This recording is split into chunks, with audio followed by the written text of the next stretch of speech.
Bismillahirrahmanirrahim. Assalamualaikum warahmatullahi wabarakatuh. Alhamdulillah wassalatu wassalamu ala Rasulillah wala haula wala quwwata illa billah. Amma ba'du. Kaum muslimin wal muslimat jamaah salat subuh Masjid Imam Syafi'i rahimani wa rahimakumullah ajma'in. Pada kesempatan yang baik ini kita akan melanjutkan pembahasan hadis Nabi sallallahu alaihi wasallam dari kitab Bulughul Maram yang dikumpulkan oleh Al-Hafidz Ibnu Hajar Al-Asqalani rahimahullah rahmatan wasi'atan.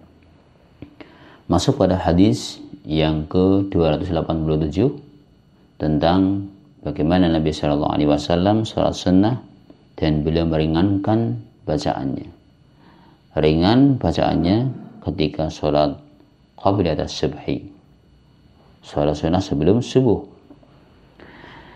Hadisnya adalah dari Aisyah radhiyallahu anha, beliau berkata, Kana an-nabiy sallallahu alaihi wasallam yukhaffifu ar-rak'atayn allatayn qabla salati subhi.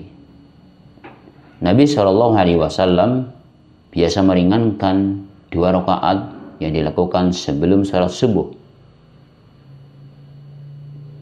Hatta inni aqul, hingga saya bertanya-tanya, aqra bi ummil kitab, apakah beliau membaca Al-Fatihah?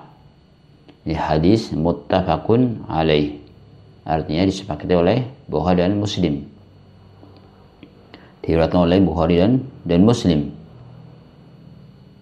Hadis ini menunjukkan bahwasanya Nabi Shallallahu Alaihi Wasallam meringankan salat sunnah sebelum subuh, tidak terlalu panjang dan tidak panjang memang, ringan salatnya. Bahkan sampai-sampai karena begitu pendeknya, begitu ringannya, Aisyah radhiyallahu anha bertanya-tanya pada dirinya, apakah beliau sallallahu alaihi wasallam membaca Ummul Kitab atau membaca surat Al-Fatihah? Tentunya jelas menjawab, hanya suratannya dipendekkan.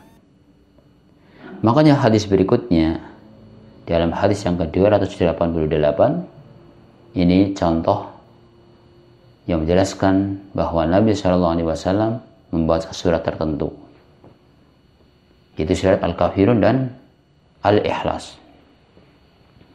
Dasarnya dari Abi Hurairah radhiyallahu anhu, anna Nabi Shallallahu Alaihi Wasallam qara'a fi rak'atayil fajri qul ya ayyuhal kafirun. Bahwasanya Nabi Shallallahu Alaihi Wasallam membaca surat Al-Kafirun, qul ya ayyuhal kafirun. Beliau membaca surat Al-Kafirun. Wa qul huwallahu ahad, dan membaca Al-Ikhlas. Qul huwallahu ahad itu namanya surat Al-Ikhlas pada rakaat yang kedua. Di rakaat pertama membaca Al-Kafirun, dan rakaat kedua membaca surat Al-Ikhlas. Ini hadis diriwayatkan oleh Imam Muslim, di mana beliau biasa melakukan pada 2 rakaat fajar, artinya sebelum fajar. Rakaat pertama membaca Al-Kafirun dan rakaat kedua membaca Al-Ikhlas. Tentunya sebelumnya membaca Al-Fatihah, karena Al-Fatihah merupakan rukun daripada salat itu sendiri. Hal ini sebagaimana disunahkan membaca surat Al-Kafirun dan surat Al-Ikhlas seperti orang salat setelah tawaf, ketika dia mendekat ke makam Ibrahim, disunahkan untuk salat 2 rakaat. Allah mengatakan, Allah berfirman, wattakhidhu min maqami Ibrahim musalla, dan jadikanlah di makam Ibrahim itu tempat untuk sholat.